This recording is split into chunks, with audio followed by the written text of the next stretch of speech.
দায়িত্ব, এই দায়িত্বটা ভুলে সবার আগে আমাদের দায়িত্ব বানিয়ে নিয়েছে আমাদের ভিডিও করতে হবে। আমি খুব আমরা নিতে পারছিলাম না যে এই বাচ্চাটা যেটুকুন পথ হেঁটে গেল, সে হেঁটে গেল কিভাবে? আশেপাশে তো অনেক লোক ছিল, ওর তো কোলে করে নিয়ে দৌড়ানোর কথা কারো, কিন্তু ও হেঁটে যাচ্ছে। আপনি ভাবেন আমরা কি জেনারেশন হচ্ছি, আমরা কি তৈরি করতেছি। তো ভয়াবহ ব্যাপার। বিশেষ করে আহ, মানুষ সন্তান হারানোর পরে অন্তত তাকে দাফন দেওয়ার আগে জড়িয়ে ধরে একটা চুমু খেতে চায়। আহ, লাশগুলোর যে চেহারা হয়েছে, চুমু খাওয়া তো দূরের কথা, অনেকগুলো লাশকে ডিএনএ স্যাম্পলিং এর মাধ্যমে ঠিকই করা যাচ্ছে না। আমরা আল্লাহর কাছে দোয়াই শুধু করছি যে আল্লাহ বাংলাদেশকে ন্যূনতম নিরাপত্তা এবং একটা ইনসাফের রাষ্ট্র বানানোর যে সংগ্রাম, সেটা যেন আমাদের সবাইকে সাথে নিয়ে কবুল করেন। এছাড়া আসলে আমাদের আর বলবার কিছু নেই। দেখেন, এখানে অনেকগুলো গুরুত্বপূর্ণ ইস্যু আমাদের চোখে আবার নতুন করে আঙুল দিয়ে দেখিয়েছে। গত 1 বছর ধরে এই মাইলস্টোন ট্র্যাজেডি আমাদেরকে যেটা দেখাচ্ছে, আপনারা অনেকে খেয়াল করবেন যে আমরা প্রতিটা ঘটনা থেকে যে কোনো শিক্ষা নেই না, এটাই আমাদের জীবনে ভয়াবহ বিপর্যয় ডেকে আনে। ওই যে সাইকেল যারা সারায় দেখবেন, তারা টিউব নষ্ট হয়ে সেটাকে রিপেয়ারিং করলে গামলার মধ্যে পানি দিয়ে আবার চুবাই চুবাই দেখে যে কোথাও ছিদ্র আছে কিনা সারানোর পরে। এত বড় একটা রাষ্ট্র, তার বিমান, তার নৌ, তার সেনা, তার প্রতিরক্ষা, আকাশ প্রতিরক্ষা কেমন অবস্থায় আছে, কি আছে, লিটারারি এক কথা বললে বাংলাদেশের আকাশ প্রতিরক্ষা বলতে আসলে কিছু নাই। এটা হয়তো উপর থেকে কেউ আক্রমণ করছে না এই জন্য বোঝা যাচ্ছে না, এটা কেউ আক্রমণ করে দিলে বোঝা যাবে যেখানে আকাশ প্রতিরক্ষা কি অবস্থা। তা আমরা আপনাদের কাছে যেটা বলতে চাই, দেখেন, আমরা গত 1 বছর ধরে রাষ্ট্রের অনেক সংস্কারের কথা বারবার বলেছি। শিক্ষা খাতে সংস্কার লাগবে, এটা লাগবে, আমলা লাগবে, পুলিশের সংস্কার লাগবে, বিচার বিভাগের সংস্কার লাগবে, পুরো কাঠামোতে। কিন্তু যেই কথাটা রাজনৈতিক দলও ঝুঁকি নিয়ে বলছে না, সেটা হলো আমাদের সামরিক খাতের সংস্কার। সামরিক খাতের সংস্কার অবশ্যই, এর মধ্যে সেনাবাহিনী আছে, বিমান বাহিনী আছে, নৌবাহিনী আছে। এটাকে দুটো কাজ করা হয়েছে। এর উচ্চ পদস্থ কর্মকর্তাদেরকে ফ্যাসিবাদী গোষ্ঠী হাসিনা, তার সাথে ভারত, তারা পুরো এমন একটা সেট আপের মধ্য দিয়ে নিয়ে গেছে যে এরকম কিছু কিছু ব্যক্তিকে শত শত কোটি টাকার সুবিধা দিয়ে কিনে নিয়ে পুরো এই বাহিনীগুলোর প্রফেশনালিজম নষ্ট করে ফেলা হয়েছে। এইখানে যে ব্যক্তি প্রধান ছিল না এই বাহিনীগুলোতে, প্রতিষ্ঠান প্রধান ছিল, এটাকে প্রতিষ্ঠান হিসেবে ফাংশন করতে দেওয়া হয় নাই। ফলে যেটা হচ্ছে, আমাদের যে আওয়াজটা তোলবার কথা ছিল আমাদের সামরিক খাতের সংস্কার, দেখবেন কেউ আর্মির সংস্কার নিয়ে কথা বলছে না, বিমান বাহিনীর সংস্কার নিয়ে বলছে না। আর্মি নিয়ে টুকটাক বলে, কারণ আর্মি রাস্তায় থাকে, যখন আর্মি ঝামেলায় হয় তখন বলে। কিন্তু আমরা তো এটা সত্য যে ব্যাপারে কম বেশি এলিগেশন 3,000 কোটি টাকা আত্মসাৎ করেছেন। তো এইটা ফিগার কত আসলে করেছে কি করে নাই, এই ব্যাপারে রাষ্ট্র কোনো শ্বেতপত্র প্রকাশ করেছে? দেখেন, বিমান বাহিনীর করাপশন গুলো হলো, এরা যেহেতু বড় বড় যুদ্ধ বিমান কেনে, প্রতিরক্ষা খাতে কিনে, এইখানে এত বেশি টাকার করাপশন হতে পারে এটা জনগণের জানাও সম্ভব না, এর কারণে এগুলো প্রকাশ্য করা হয় না। কিন্তু কত টাকা দিয়ে কোন বিমান কেনা হলো আর সেই কোন বিমান জনগণের মাথার উপরে ভাঙে পড়লো, এইটা জানার ন্যূনতম এখতিয়ার তো রাষ্ট্রের জনগণের আছে। কারণ এই বিমান, এই নৌজাহাজ সবই তো রাষ্ট্রের টাকায়, জনগণের টাকায় কেনা হয়। তা আমরা আপনাদেরকে শুধু একটা কথা বলি, এই ব্যাপারে অনেক কথা হচ্ছে, কিন্তু আমরা কি একটা কথাও বলছি মাইলস্টোন ট্র্যাজেডির পরে যে এদের বিচার হবে, সবই হবে, কিন্তু বর্তমানে আমাদের আকাশ প্রতিরক্ষার দুর্বলতাটা কেমন? আপনি ভাবেন, বর্তমানে যে আমাদের যুদ্ধ বিমান যেটা ওখানে ক্রাশ করলো, এটা তো যুদ্ধ বিমান, একটা ফাইটার জেট, এবং এই ফাইটার জেটের যে মডেলের বয়স, এটা আমাদের এই জেনজি যারা আছে তাদের অনেকের বাপের বয়সেরও বেশি। জেনজি যারা, তাদের যে বাপের বয়স তার চেয়ে ওই মডেল পুরনো। 90 এর পরে দুনিয়ার আর কোনো দেশে এগুলোর কোনো প্যাটার্ন চলেই না এভাবে। আপনি এরকম সেকেলে একটা বিমান দিয়ে, যুদ্ধ বিমান দিয়ে আপনি চালাইতেছেন, এবং কোনটা? আপনার প্রতিবেশী দেশ হইল যে পৃথিবীর চতুর্থ সামরিক শক্তিতে, আর সেইখানে আপনি কটকটি মার্কা এইসব যুদ্ধ বিমান দিয়ে, এগুলোর মানে কি? যদি না পারে বলবেন, আমার সিঙ্গাপুর তো এরকম ই থেকে চলে এসেছে, বলেছে আমাদের এরকম সামরিক খাত পালতে পারবো না, এর চেয়ে আমরা এটা চিকিৎসা খাতে খরচ করি। তা আপনারা যদি একটা লিটারারি ভালো সামরিক খাত তৈরি করতে পারেন তাহলে করবেন, আর নইলে সমস্ত সামরিক খাতের টাকা বাংলাদেশের শিক্ষা ব্যবস্থায় আর চিকিৎসা ব্যবস্থায় আপনারা ট্রান্সফার করে দেন। বাংলাদেশের শিক্ষা ব্যবস্থা উন্নতি হয়ে গেলে, চিকিৎসা ব্যবস্থা উন্নতি হয়ে গেলে সিঙ্গাপুরকে আমরা ছাড়াই যেতে পারবো, সময় লাগবে 10 বছর। তো আপনি প্রতিরক্ষা খাতে সব থেকে বেশি খরচও করতেছেন, কিন্তু কিনতেছেন ভাঙ্গারে বিমান, ভাঙ্গারে নৌজাহাজ, আর শিক্ষা খাতেও বরাদ্দ হইতেছে না, চিকিৎসা খাতেও বরাদ্দ হইতেছে না। মাত্র 2,000-এর অধিক মানুষের জন্য বাংলাদেশে রাষ্ট্রীয়ভাবে একজন ডাক্তার, এই দেশের মধ্যে আমরা বসবাস করি, তাহলে এটা দিয়ে হবে কি?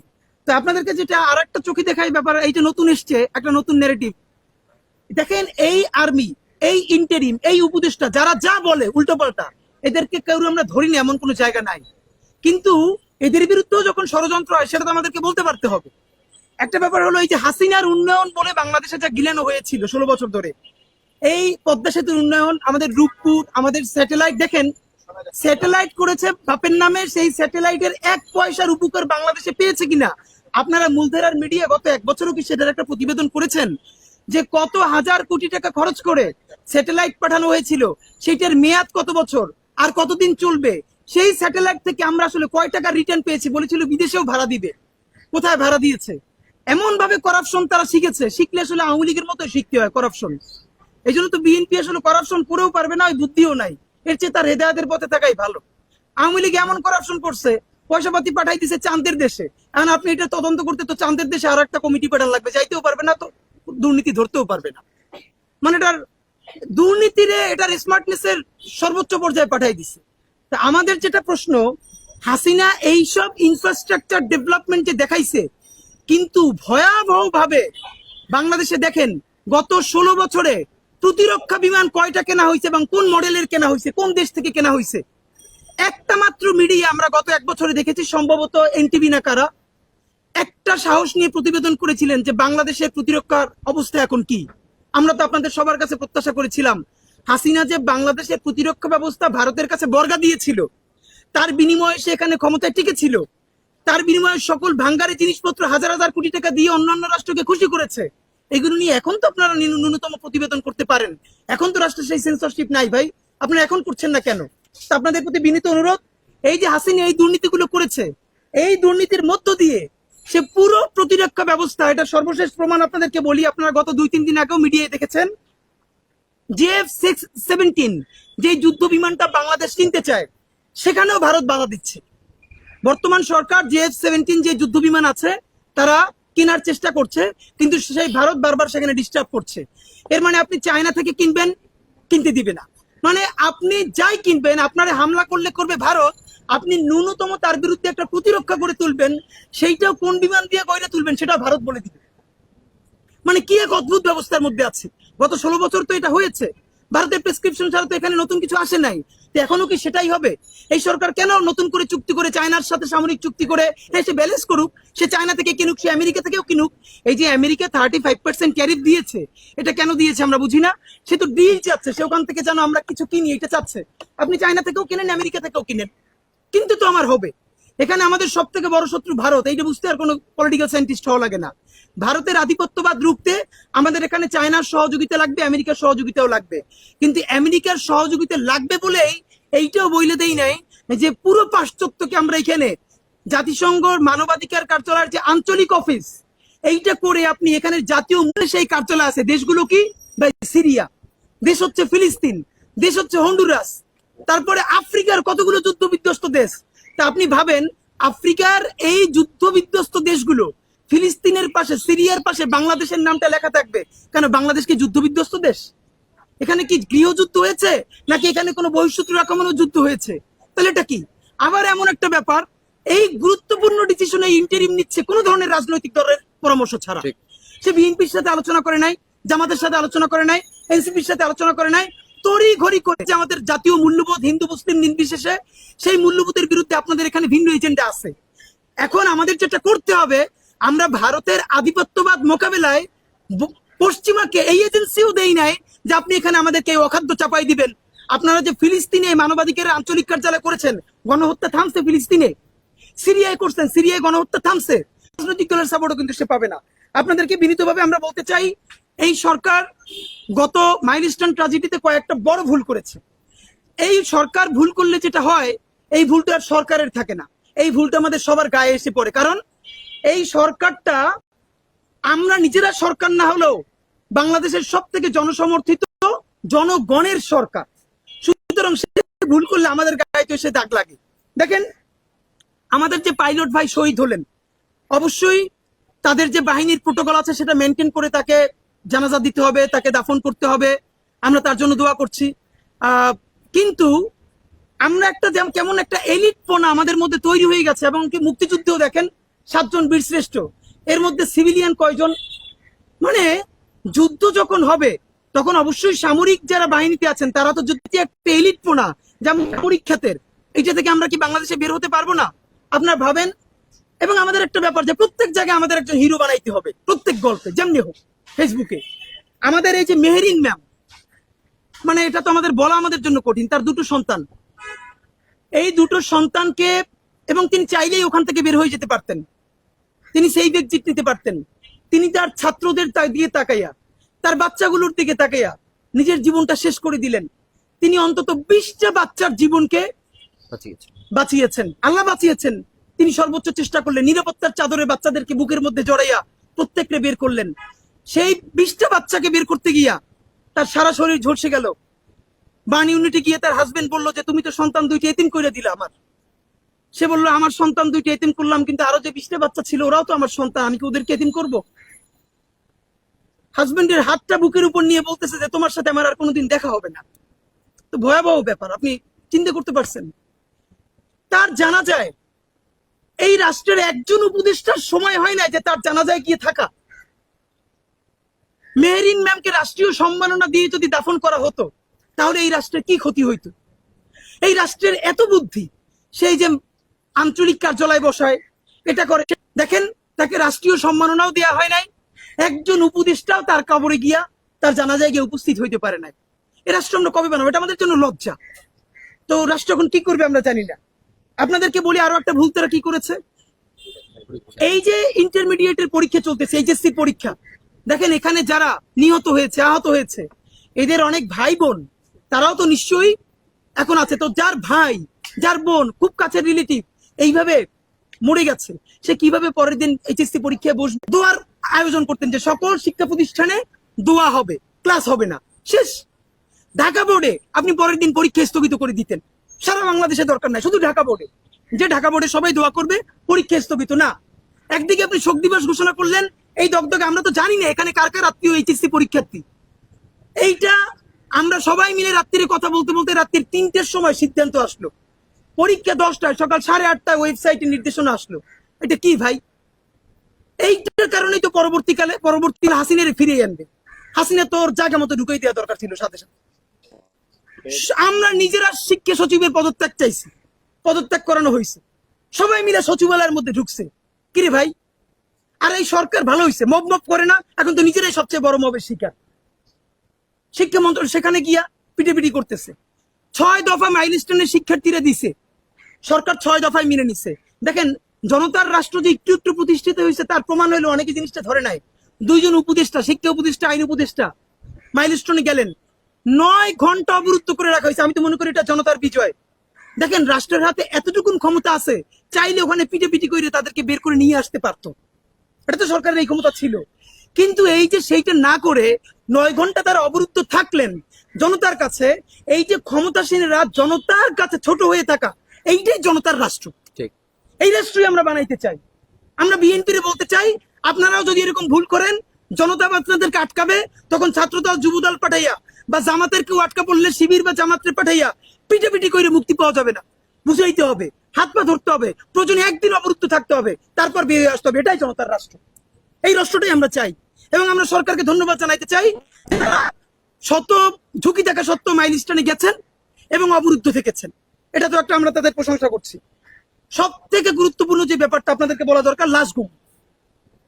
আমরা নিজেরাও এই ব্যাপারে দেখেন, ইন্ডিভিজুয়াল অ্যাক্টিভিজম একটা জিনিস। আমরা যখন কথা বলি এটা তো ব্যক্তি না, একটা আমরা সংগঠন হয়ে কথা বলি।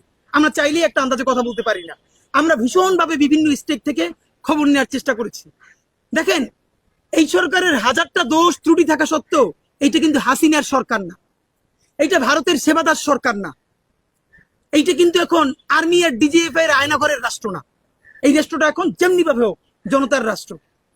এই যে সবাই বলছে, দেখেন যেটা হয়েছে ওইখানে কি মেসাকারটা ঘটেছে, অনেকেই অনেককে দেখেছে অ্যাম্বুলেন্স বের হয়ে যেতে, কিন্তু ওইখানের মানুষ মেন্টালি এত শক ছিল, গুনে গুনে লাশ বের করার মতো কোনো অবস্থা কারো ছিল না। এটা তো বাস্তবতা। আর্মি পর্যন্ত হিমশিম খেয়েছে।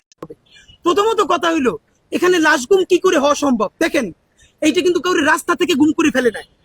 এইখানে স্কুলে এই ক্লাসে ঠিক কতজন শিক্ষার্থী ক্লাস করতেছিল এর ডেটা কিন্তু পুরো স্কুল কর্তৃপক্ষের কাছেও আছে, প্রত্যেক বাবা মায়ের কাছেও আছে, কারণ কোন বাবা মা তার সন্তানরা স্কুলে পাঠাইছে সেই বাবা মা তো জানে।